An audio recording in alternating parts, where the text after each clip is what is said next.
Bonjour, ça me fait vraiment plaisir de vous accueillir aujourd'hui à la conférence organisée conjointement par la Galerie Éco, l'équipe Arts et Musées, ainsi que le partenariat des nouveaux usages des collections dans les musées d'art du groupe de recherche et de réflexion CIECO. C'est un réel honneur pour moi de souhaiter la bienvenue à Stéphane Belin pour cette conférence intitulée Fabriquer la mémoire documentaire de la performance, documents d'artistes et artex, une analyse comparée franco-québécoise. D'abord, je tiens à souligner que la Galerie Éco reconnaît que ses activités se tiennent sur des terres faisant partie des territoires ancestraux non cédés de la nation algonquine. En 2015, l'Université du Québec en Outaouais se dote d'une galerie universitaire issue de la mise sur pied du programme de maîtrise en muséologie et pratique des arts de l'EMI, maintenant l'EDAC. Nommée la Galerie UCO, ce lieu de recherche et de diffusion en art contemporain se positionne tant par son engagement académique au sein de l'UCO, par la rigueur de sa programmation artistique, que par son implication dans le contexte local, national et international. La Galerie UCO est heureuse de pouvoir collaborer aux différentes activités organisées par l'équipe Arts et Musées, ainsi que le partenariat des nouveaux usages des collections dans les musées d'art du groupe CIECO, et plus précisément dans la présentation d'expositions et de conférences comme aujourd'hui. Je vais terminer en remerciant très sincèrement Mélanie Boucher, chercheuse principale de l'équipe Arts et Musées, mais aussi co-chercheuse et responsable de l'axe 3 du pôle UCO du partenariat CIECO, pour cette collaboration. Je remercie également l'équipe de la Galerie UCO et je veux souligner l'appui indéfectible de l'Université du Québec en Outaouais dans le développement et les activités artistiques de la galerie. Je cède maintenant la parole à Mélanie Boucher.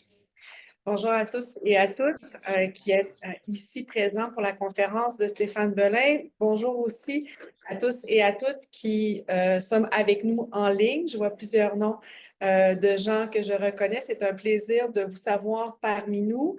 La conférence Fabriquer la mémoire documentaire de la performance, réseau documents d'artistes et artex, une analyse comparée franco-québécoise du professeur Stéphane Belin, que je remercie d'avoir accepté cette invitation.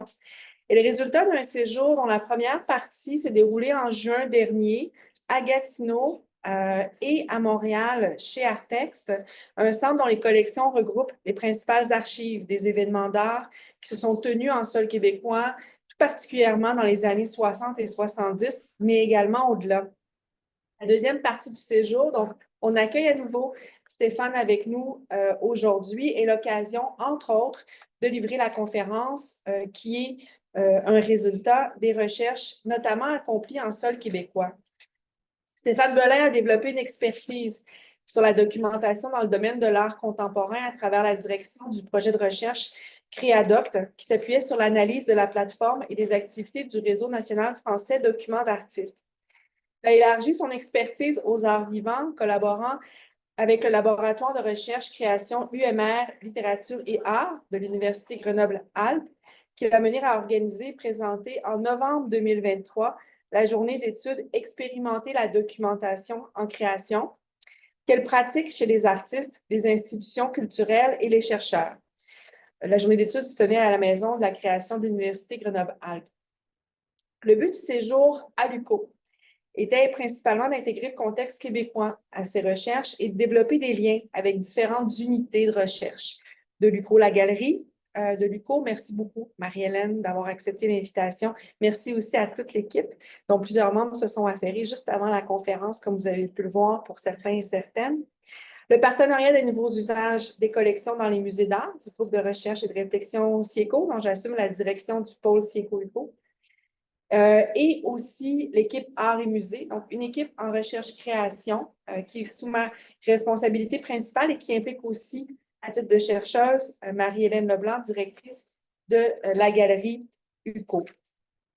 Le séjour participe aussi à consolider une entente de collaboration qui est en cours en enseignement entre l'UQO et l'Université Grenoble-Alpes, ce qui implique une formation bidiplômante en muséologie, une mobilité étudiante accrue entre nos deux universités, l'UQO et Grenoble-Alpes, de même qu'un cours en team teaching qui est actuellement en cours d'élaboration entre Stéphane Belin et Catherine Nadon, qui est professeure chez nous au département des sciences de l'éducation. Pour terminer, La conférence a littéralement été rendue possible comme le séjour de Stéphane Belin chez nous grâce au programme de chercheurs invités de l'UQO. Je remercie le décanat de la recherche et de la création qui a rendu possible ce séjour par son appui financier généreux.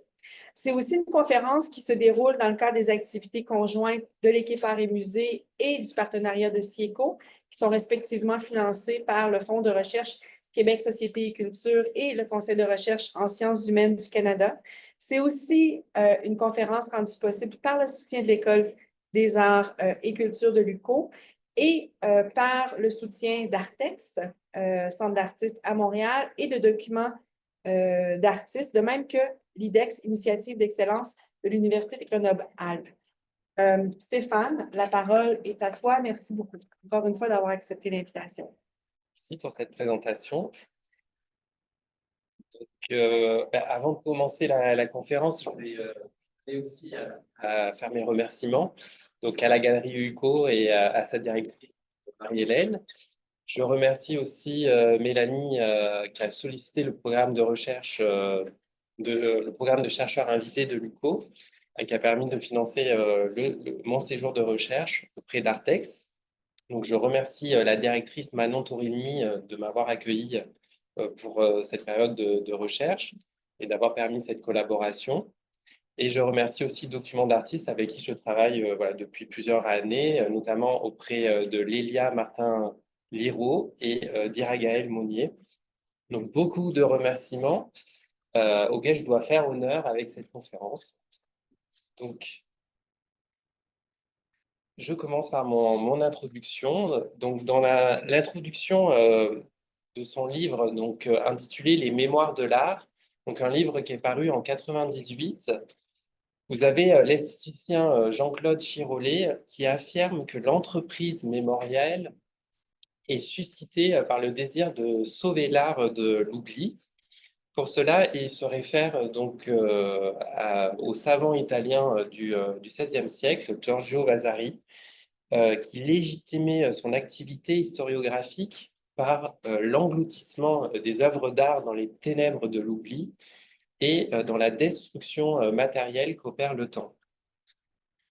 Donc toujours selon Jean-Claude Chirolet, ce désir de sauver l'art de l'oubli s'explique par un changement dans la manière de concevoir l'art, marqué par son passage de l'univers sacré à l'univers scientifique. Aussi, donc l'art comme objet d'étude a eu comme conséquence que l'œuvre conservée ne se suffit plus à elle-même et que la documentation affiliée à celle-ci est également apparue comme utile à préserver. Donc, elle est devenue une source d'information pour renseigner l'œuvre, par exemple sur ses techniques, sur son processus de création ou sur son auteur. Donc, autrement dit, la documentation est autant importante que l'œuvre car elle participe largement à sa compréhension. Donc, si pendant plusieurs siècles, la mémorisation matérielle de l'art était prise en charge par l'écriture, notamment la littérature, par l'histoire de l'art, elle a connu un essor important avec l'apparition des musées, lorsque ces derniers se sont mis à conserver les œuvres, mais aussi les traces documentaires qui sont liées à ces œuvres.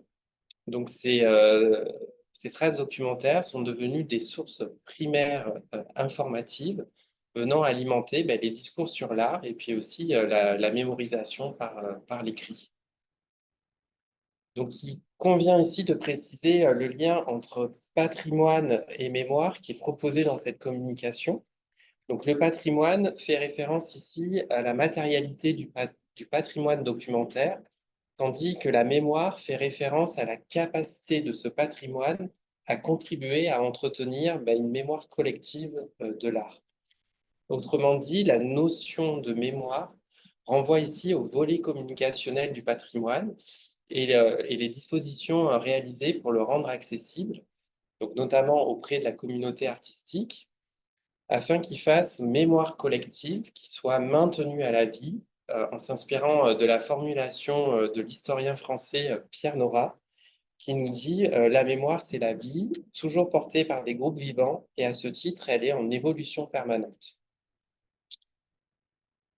Aujourd'hui, les pratiques documentaires priment dans le fonctionnement du monde de l'art contemporain, qui repose sur de nombreux dispositifs infocommunicationnels qui participent à la sociabilisation des différents acteurs qui le composent, qui participent à la production, à la diffusion du discours artistique qui régit l'art contemporain, qui participent aussi à la légitimation des œuvres, à la légitimation des artistes qui y sont mis en avant. Donc là, ici, je m'appuie sur les propos de la sociologue Nathalie Heinisch, qui parle du paradigme de l'art contemporain. Donc cette primauté de la documentation dans le monde de l'art est renforcée aujourd'hui par les techniques, les outils numériques qui augmentent les capacités à documenter, à archiver, à communiquer, à diffuser les documents. D'ailleurs, aujourd'hui, il existe une injonction à communiquer sur les outils numériques et plus largement à exister numériquement, ce qui contribue à une sorte d'inflation documentaire. Donc le monde de l'art n'échappe pas à ce paradigme. À titre d'exemple, les artistes contemporains, aujourd'hui, ils ont bien conscience de l'injonction à documenter leurs pratiques artistiques afin de les diffuser sur le web, sur les applications numériques et notamment sur Instagram. Donc, sans quoi ils prennent le risque d'être marginalisés ou invisibilisés auprès des professionnels. Donc, cette communication propose de s'intéresser à la problématique du patrimoine et de la mémoire documentaire dans le champ plus spécifique de la performance. Donc ici, la performance, elle fait référence à toutes les formes artistiques qui se manifestent donc essentiellement par une action présentée dans le temps du direct et puis dans un espace déterminé. Donc on a une acceptation très large de la performance qui permet d'englober une diversité, la diversité des formes adoptées par la performance dans l'art contemporain. Donc, face à l'absence de la matérialité de l'œuvre, la documentation, elle est devenue déterminante dans la fabrique mémorielle de ce champ artistique. Elle devient souvent la seule trace pour rendre compte de l'expérience artistique vécue. Alors, ce constat n'est pas nouveau. Il a suscité des réflexions, des débats depuis l'émergence de la performance, notamment dans les années 60. Pour autant, dans un monde de l'art de plus en plus connecté, pour lequel l'approche de l'art médié par les outils, par les techniques numériques apparaît comme déterminante dans la visibilité des pratiques artistiques, il convient de s'intéresser de nouveau à la fabrique de la mémoire de la performance par l'intermédiaire de sa documentation et également à travers les dispositifs infocommunicationnels par lesquels celle-ci est rendue accessible au public. Donc, cette conférence propose de s'intéresser à la fabrique du patrimoine documentaire et de la mémoire de la performance au sein de deux organisations culturelles. Donc, la première française, le réseau Documents d'artistes, et puis la seconde, Artext. Donc, elles investissent toutes les deux le domaine de la documentation de l'art contemporain. Elles collectent des documents sur les pratiques artistiques contemporaines et les communiquent à des publics. Donc, les deux investissent les outils numériques pour les diffuser. Donc, la première via un site web éditorialisé et la seconde à travers un catalogue en ligne, donc e-Artext, qui permet d'identifier des documents, de les consulter sur place pour les documents non numérisés et puis à distance pour les documents numérisés. Donc, ces deux organisations n'opèrent pas spécifiquement dans le champ de la performance.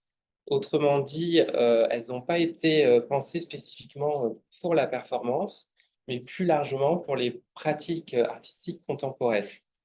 Dès lors, il devient intéressant de voir si ces deux dispositifs participent ou non à la constitution d'un patrimoine documentaire de la performance, de voir si la nature éphémère interfère ou non sur leur fonctionnement. Sinon, il devient également intéressant de voir s'il contribue à la constitution du même patrimoine documentaire ou si ce patrimoine diffère d'une organisation à l'autre. Et surtout de voir quelles représentations mémorielles ils proposent et comment ils influencent la production des discours sur la performance Voilà, comment la communication, la diffusion de ce patrimoine, voilà, influence cette mémoire autour de la performance et auprès des communautés artistiques.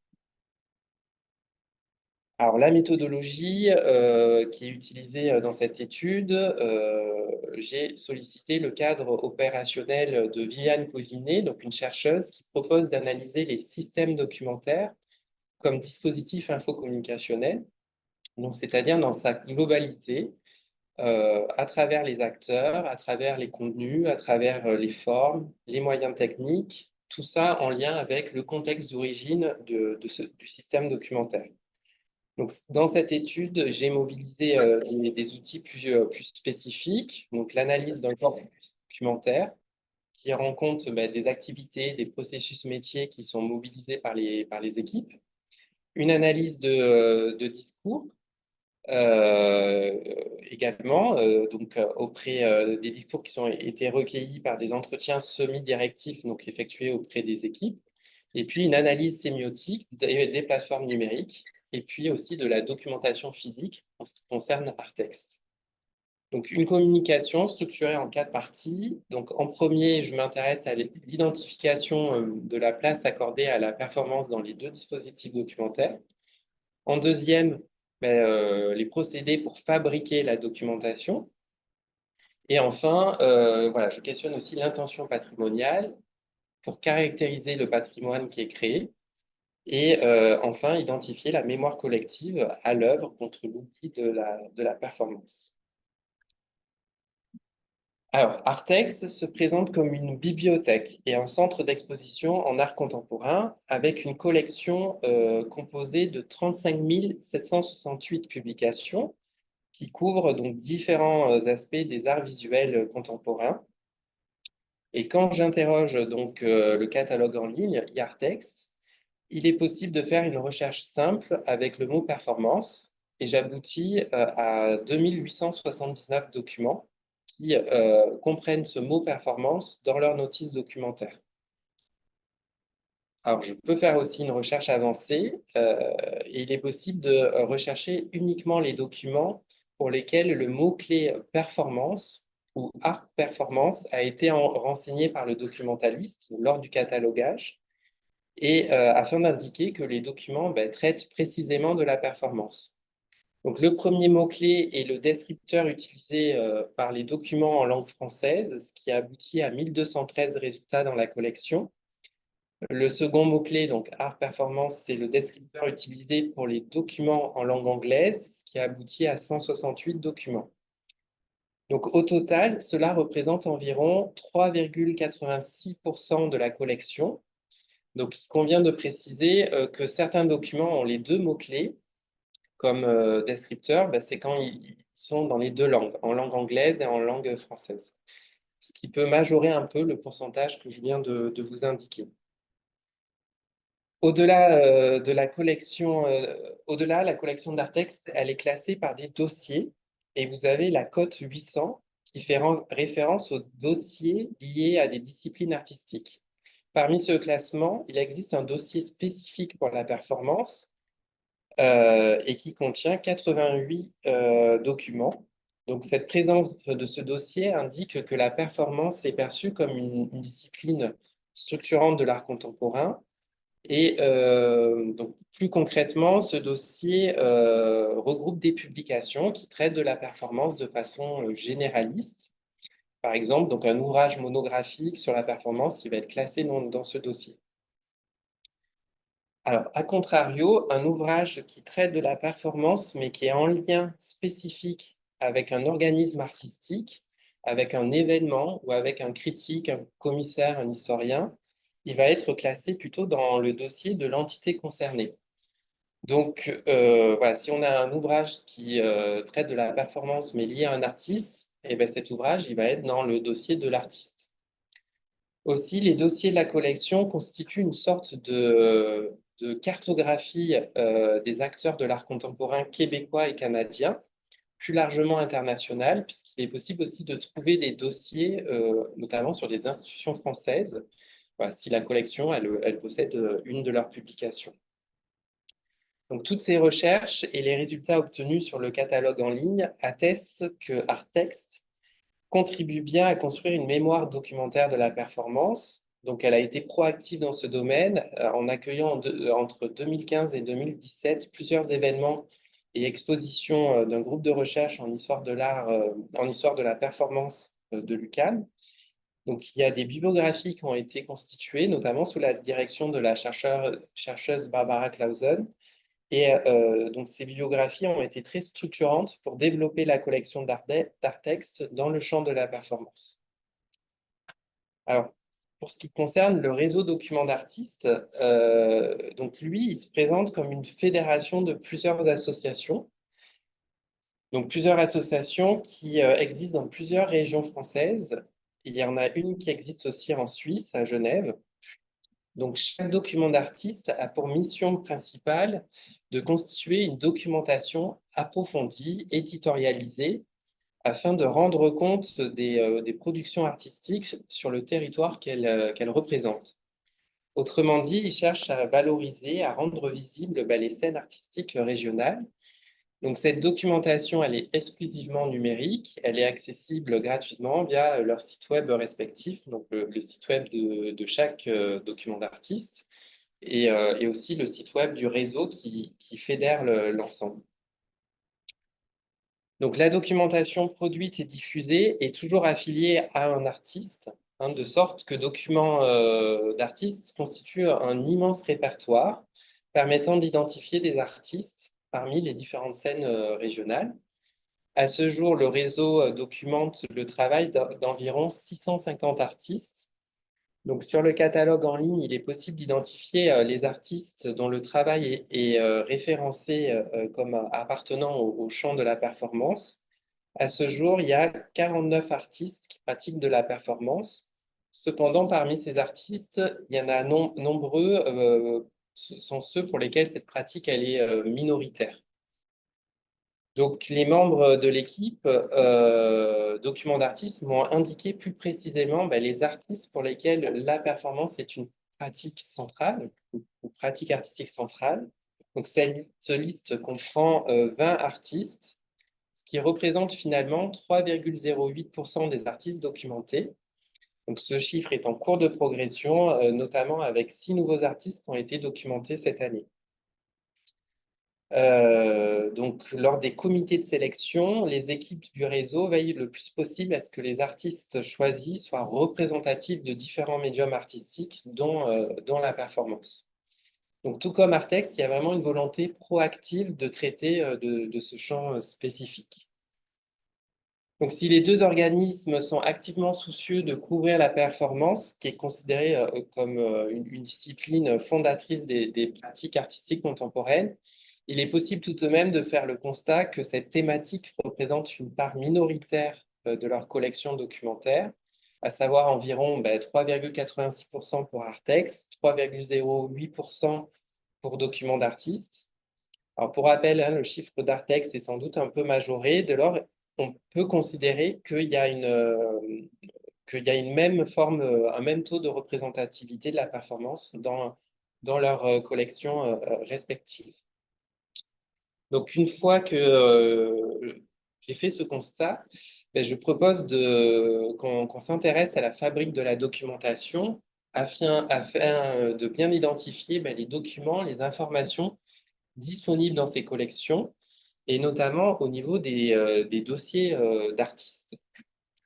Donc, pour Arttext, il est important de savoir qu'environ 80% de la collection provient de dons. C'est des dons qui sont faits par la communauté professionnelle de l'art contemporain. Donc, Arttext s'attache à faire en sorte que les équipes des organismes culturels, des événements artistiques, que les artistes, les auteurs fassent des dons afin de constituer leur collection. Donc, ces dons peuvent être réguliers au fur et à mesure de l'activité éditoriale d'une organisation. Donc, un exemplaire de chaque nouveau document publié et diffusé sera envoyé en version papier ou numérique chez Arttext. Les dons peuvent être plus ponctuels, par exemple au moment d'un départ à la retraite. Un universitaire, par exemple, peut donner sa collection d'ouvrages. Les dons sont complétés par environ 20% d'acquisition par achat, ce qui permet à Artex de proposer à ses publics des ouvrages plus récents et aussi un peu plus importants pour l'art contemporain. Donc, ça concerne ces achats prioritairement des ouvrages généralistes. Alors, il convient de préciser que le mandat d'Artex n'est pas de conserver des archives des artistes et puis des acteurs professionnels. Alors, ils le font, ça leur arrive de le faire, mais de façon voilà, un peu plus anecdotique, voilà, pour des personnages qui ont été importants pour l'art contemporain québécois ou canadien. Mais sinon, voilà, leur façon de travailler, le traitement de la collection, ça ne correspond pas aux standards de l'archivistique, notamment celui de préserver l'intégrité d'un fonds d'archives quand il est donné. On essaie de conserver l'intégrité de ce fonds pour en comprendre la signification. Ici, chez Artex, les documents qui sont collectés auprès d'un donateur vont être ventilés, ils vont être distribués dans différents dossiers selon le classement de la collection et en fonction des acteurs auxquels les documents font respectivement référence. Donc, si les artistes arrivent souvent avec leurs archives, les bibliothécaires, ils prennent toujours le soin de trier et de refuser les documents qui témoigneraient d'une activité interne, une activité privée, même quand il s'agit d'activités artistiques professionnelles. Donc, à contrario, ils acceptent uniquement les documents qui ont fait l'objet d'une diffusion publique. Donc, ils expliquent ce choix, notamment pour des questions juridiques et de légitimité à diffuser des documents qui pourraient contenir des données personnelles. Donc là, voilà, s'ils intégraient ces documents, ils seraient obligés de limiter l'accès, de respecter des délais de confidentialité en lien avec les informations personnelles. Donc, dès lors, la collection documentaire se restreint à des documents qui ont fait l'objet d'une diffusion publique antérieure.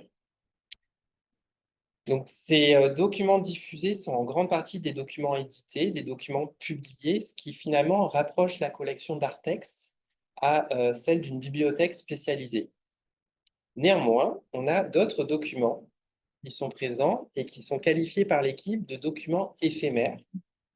Alors, cette expression éphémère pourrait laisser penser que ces documents ont une utilité assez limitée dans le temps, au point qu'ils seraient destinés à disparaître rapidement, contrairement aux autres publications imprimées. Mais la distinction chez Artex, elle ne se joue pas à ce niveau. Les documents qualifiés d'éphémères désignent surtout des documents descriptifs, des traces matérielles, des activités professionnelles, mais qui ne proposent pas vraiment d'analyse critique de l'art contemporain, contrairement aux autres documents.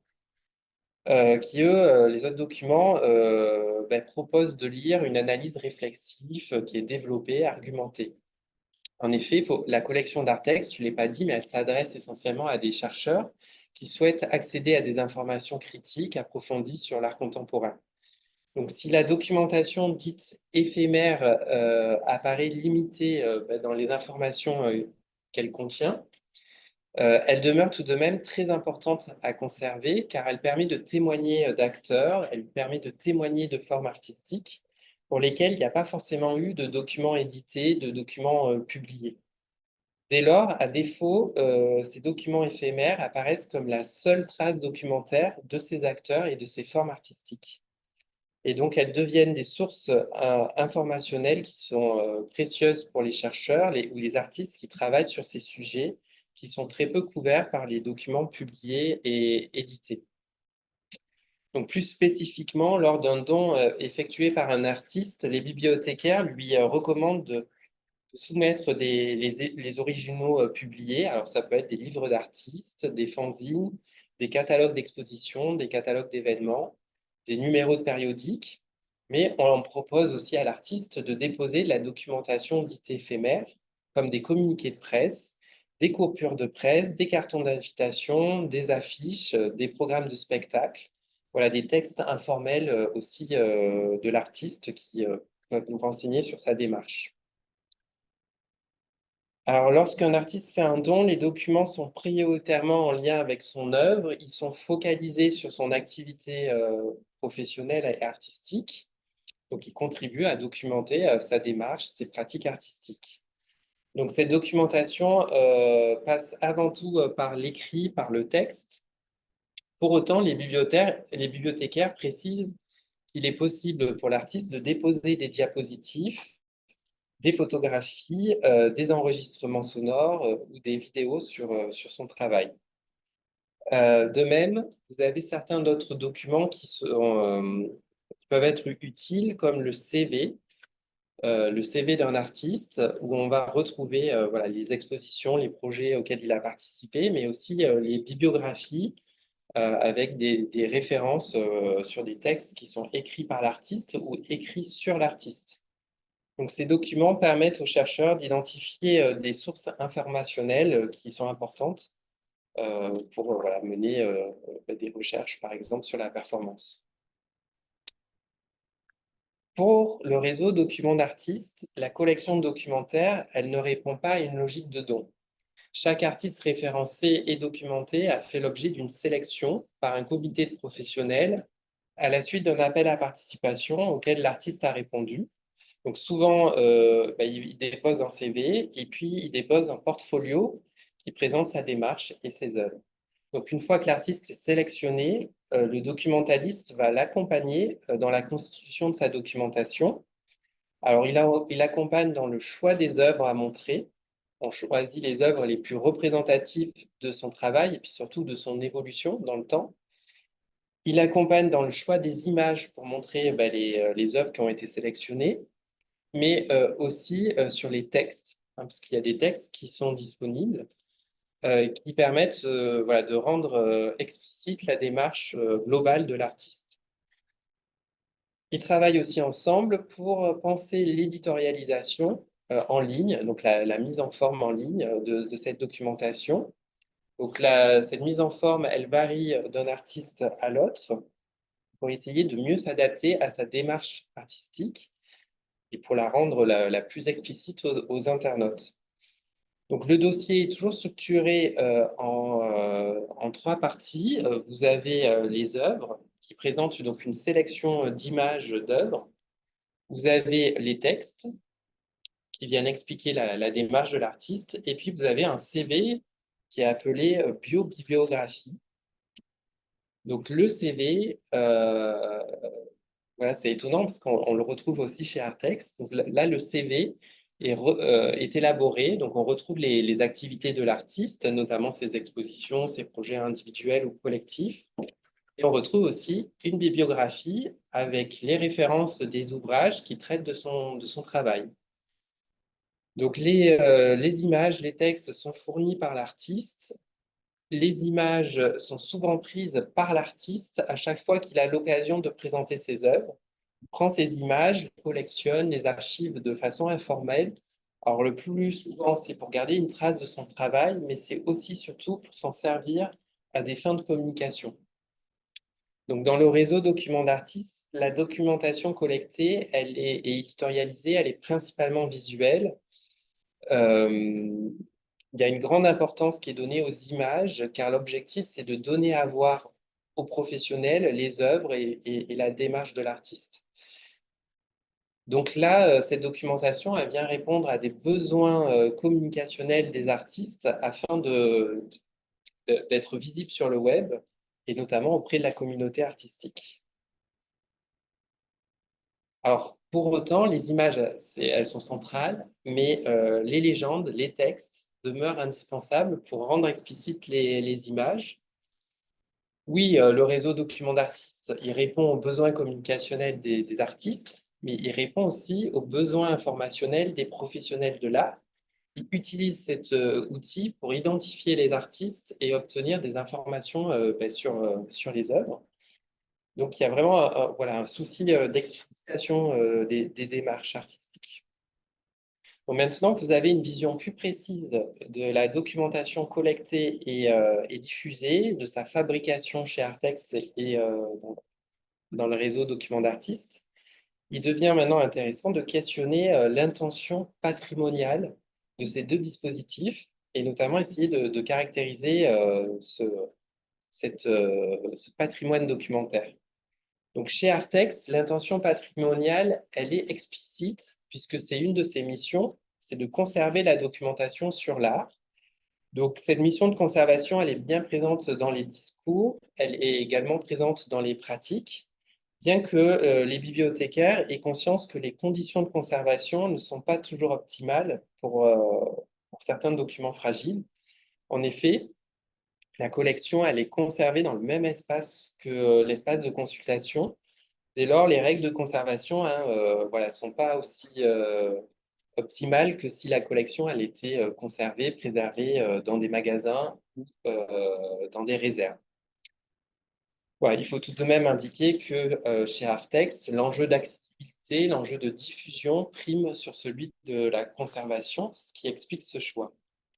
Néanmoins, les donateurs, lorsqu'ils font un don, ont bien conscience que les documents seront conservés sur un temps très long, aussi longtemps que Artex existera. Donc, cette préoccupation est aussi importante que de bénéficier de la visibilité permise par la diffusion de cette documentation auprès de la communauté artistique, que ce soit par la consultation sur place ou via le catalogue en ligne. Pour documents d'artistes, la dimension mémorielle, elle est moins évidente. Elle n'apparaît pas au cœur des discours de ces professionnels. Pour autant, elle commence à devenir une de leurs préoccupations. En effet, le réseau s'engage auprès des artistes sélectionnés de documenter leur production artistique sur le long terme, sur l'ensemble de leur carrière. Les dossiers sont régulièrement actualisés afin de tenir compte de l'évolution des pratiques artistiques.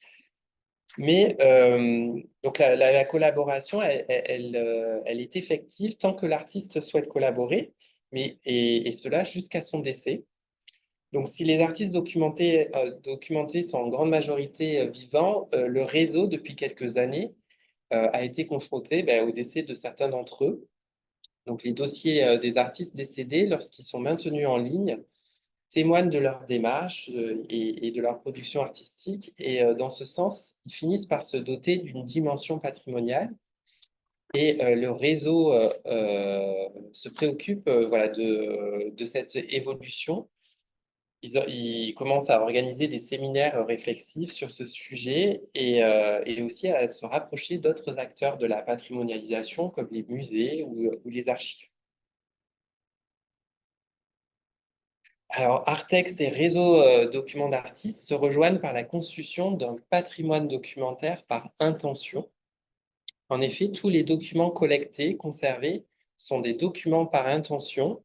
Donc ça, c'est une formule que j'emprunte à un théoricien français du document, donc Jean Méria, qui a proposé en 1978, et il nous a dit que le document par intention, c'est un document qui est produit dans le but d'informer et que cette fonction informative, elle est attribuée par le producteur. Du coup, les documents relèvent d'un acte communicationnel fort exprimé par le producteur qui en est à l'origine. Donc, de la même façon, en prolongeant ces réflexions, il est possible de parler d'un patrimoine documentaire par intention, dans le sens où les producteurs des documents, donc ici des éditeurs, des organismes culturels, des auteurs, des artistes, sont impliqués dans la constitution de ce patrimoine documentaire, soit par le don pour Artex, soit pour la collaboration des artistes pour documents d'artistes. Donc, le patrimoine documentaire par intention pourrait se résumer par le fait qu'il s'agit d'un patrimoine constitué par et pour la communauté artistique à partir de documents à forte composante communicationnelle.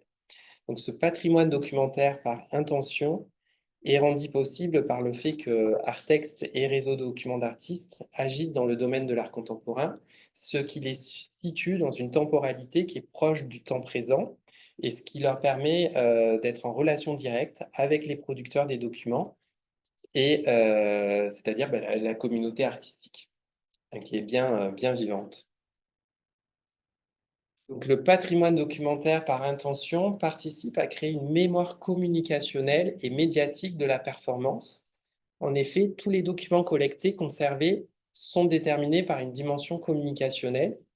De la sorte, les lecteurs des documents accèdent à une représentation des œuvres et des pratiques artistiques uniquement à travers une vision communicationnelle. Donc la performance, elle est donnée à voir à travers un prisme médiatique, dans le sens où on accède à une représentation à travers des documents, à travers différents médias, compris comme support d'information, mais aussi comme moyen de communication. Donc pour Artex, ces médias peuvent être considérés comme davantage formels, car ils résultent toujours en grande partie voilà, d'un processus éditorial, alors que pour le réseau document d'artistes, ces médias sont plutôt informels. Ils n'ont pas toujours été édités en amont de se retrouver sur les sites web et notamment les images. Donc au contraire, la fonction éditoriale, elle est prise en charge par document d'artistes, par un travail d'éditorialisation en ligne. Donc cette distinction peut être modérée puisque Artex collecte quand même de la documentation éphémère qu'on considère comme informelle. Donc il est clair que la performance, qu'il s'agisse d'Artex ou de réseau documents d'artistes, semble s'exercer par les artistes et par les organismes culturels qui la diffusent dans une approche communicationnelle ou une approche médiatique. La performance, bien qu'une pratique éphémère, semble faire l'objet toujours d'un travail documentaire assez important. Alors, ce constat est à modérer, car il est fort probable qu'un artiste qui refuserait de capter ses performances ou de documenter ses performances ne serait pas mémorisé par ces dispositifs infocommunicationnels qui sont basés sur la documentation. Alors, il aurait peut-être sans doute plus de chances de trouver une évocation du côté de chez Artext si un auteur un jour en a parlé voilà, dans un de ses textes et que ce texte finit par intégrer la collection et faire l'objet d'un don. Pour le réseau document d'artistes, je pense que cette approche entrerait vraiment en contradiction avec leur procédure. Donc maintenant qu'on a identifié le patrimoine documentaire constitué, on peut s'intéresser sur la question de la mémoire. À quelle mémoire est transmise? Alors, chez Artext, dans le réseau documents d'artistes, les documents utilisés, on l'a vu, c'est des publications, des textes, des photographies, des visuels, il y a de l'audio. Donc, ça, on accède à une représentation de la performance qui est multimédia.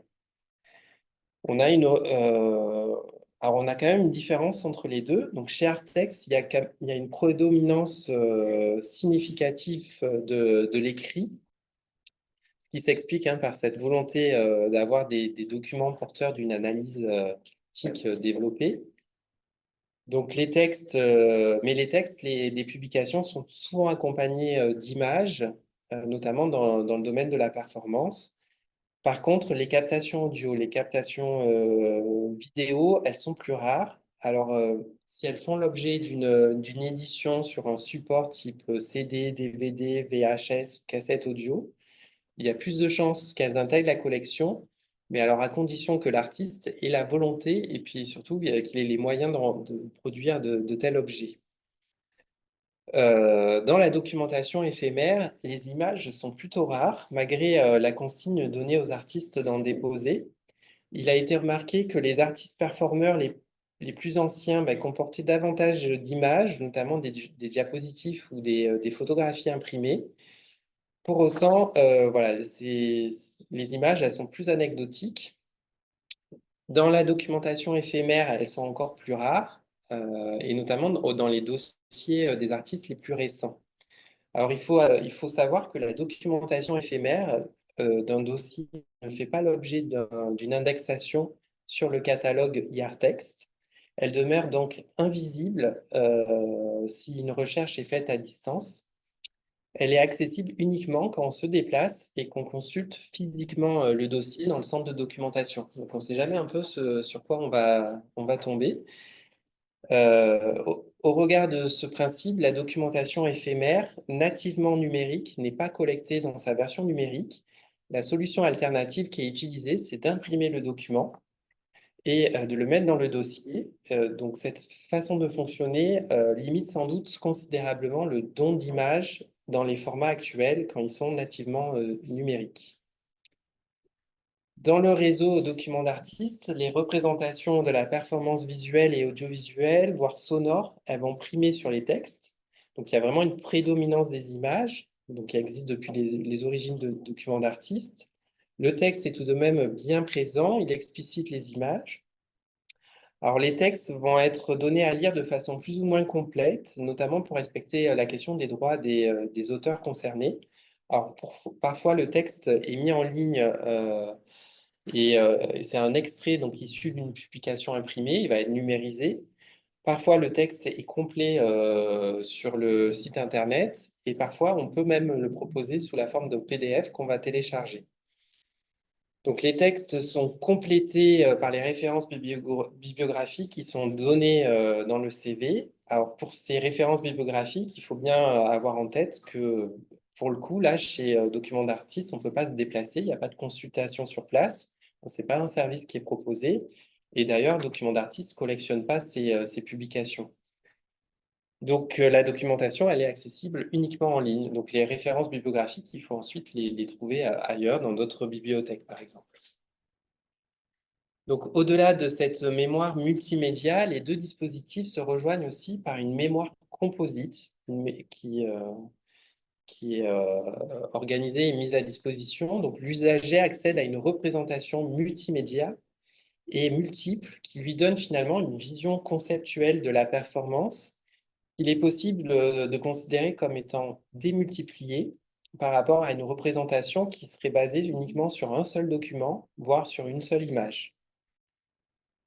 Donc, c'est une mémoire composite, conceptuelle, qui permet de faire une expérience différente de la performance telle qu'on pourrait la vivre en live, en direct. Donc, au final, cette mémoire documentaire démultipliée donne accès à une forme de substitut documentaire, composite, multiple, et qui permet d'accéder à une compréhension de la performance qu'on pourrait nommer l'hyper-performance. Donc, c'est une mémoire multimédia, multiple, composite, et qui finalement est particulièrement adaptée pour rendre compte de la performance. Donc, elle permet de garder en mémoire sa dimension multisensorielle, notamment la question du son, la question du mouvement, qui sont des composantes essentielles dans la performance. Elle est plus facile également d'intégrer l'action de l'artiste, détailler les gestes de son intervention, le rapport à son corps, intégrer aussi les réactions du public. De même, l'œuvre performative nécessite l'action de spectateurs pour exister, hein, en tout cas des fois. Et là, il est plus facile de montrer comment ces derniers entrent en action dans la performance, notamment en amont, dans la préparation du live. Donc, les relations à l'espace, la relation au temps, la relation au processus créatif peuvent être davantage restituées par tous ces documents. Donc pour Artex, la dimension composite multimédia de la mémoire, elle est renforcée par l'approche informationnelle qui est issue de la tradition de la biblioéconomie, donc à savoir avec le catalogue en ligne. Donc ce dernier accentue l'éclatement de cette mémoire, de ce patrimoine documentaire qui est hétéroclite, composite. Donc on est dans une logique de l'hyperdocumentaire qui consiste à passer d'un document à l'autre, d'un support à l'autre, mis en réseau par le catalogage et par la collection physique. Pour documents d'artistes, ils auraient pu faire le même choix de privilégier cette approche informationnelle. Or, ici, la documentation privilégiée, elle s'opère par une liste alphabétique des artistes référencés. Donc, on a un répertoire. Le moteur de recherche est tout de même disponible, mais on a une utilisation assez limitée, notamment en utilisant les filtres par rapport aux régions, par rapport aux médiums. Mais voilà, ça se limite à cette utilisation. Et donc, l'approche privilégiée, c'est plutôt une approche d'éditorialisation en ligne, c'est-à-dire que les contenus des documents collectés vont être éditorialisés sur ce même support qui est le site web. Et du coup, tous ces contenus vont être rassemblés sur un même support, alors qu'à l'origine, ils sont éclatés sur de différents supports. Et donc, il en résulte finalement une lecture qui est plus linéaire, plus homogène, Et cette lecture, elle est possible par ce travail, ce glissement de notre travail de bibliothécaire, de documentaliste, vers un travail d'éditeur en ligne. Je vais conclure.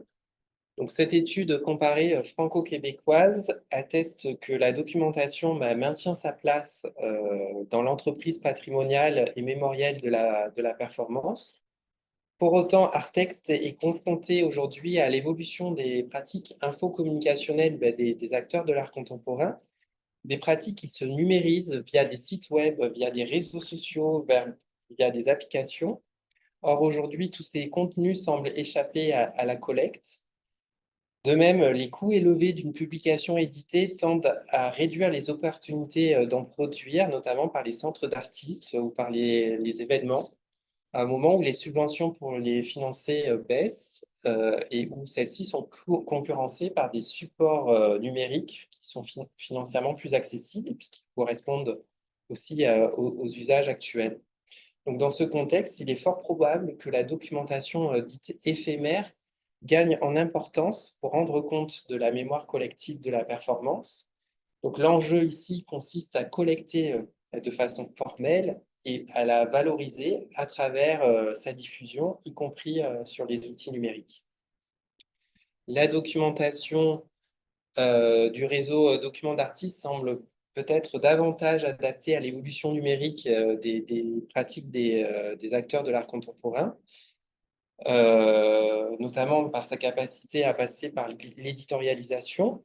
Alors, ce point n'est pas anodin à une époque où les catalogues des bibliothécaires et des documentalistes, si je me réfère aux propos de Lionel Dujol, subissent une forme de dépréciation induite par le rôle prépondérant des moteurs de recherche et des réseaux sociaux dans l'accès au savoir. Donc, pour autant, l'approche informationnelle issue de la tradition de la bibliothéconomie risque de se reposer de façon assez prégnante dans le réseau Documents d'artistes et confronté à une expansion de sa collection et à la nécessité finalement de concevoir des outils numériques afin de faciliter la navigation dans cette masse de pages sur le site web. Donc, de façon plus globale, cette étude comparée franco-québécoise atteste de l'intérêt d'étudier le monde de l'art à travers les dispositifs infocommunicationnels, y compris ceux de la documentation. Elle montre aussi l'enjeu de les questionner de nouveau dans leurs articulations les uns aux autres, dans un contexte où les pratiques numériques sont renforcées. Alors, la problématique de la diffusion sur le web est importante car elle conditionne la visibilité et l'invisibilité de certaines pratiques artistiques dans et par le monde de l'art et fortement régie et médiée par les outils numériques. Alors, il est possible de modérer ce constat en mesurant l'attachement des professionnels du monde de l'art à une expérience physique, à une expérience réelle de l'œuvre, notamment pendant une exposition ou pendant un événement. D'ailleurs, sur ce point, il est intéressant de constater que Artext s'est doté d'un espace d'exposition qui favorise une expérience physique et éditorialisée, je devrais même dire curatoriale de la documentation. Et on retrouve la même chose du côté de Documents d'artistes, notamment celui de Auvergne-Rhône-Alpes, qui collabore régulièrement avec des partenaires pour proposer des expositions, et notamment à partir de la documentation créée, qui est ici valorisée sous la forme d'affiches exposées dans différents lieux culturels. Voilà, je vous remercie pour votre écoute. Et je suis disponible pour répondre aux questions ou aux remarques. Donc, merci à vous.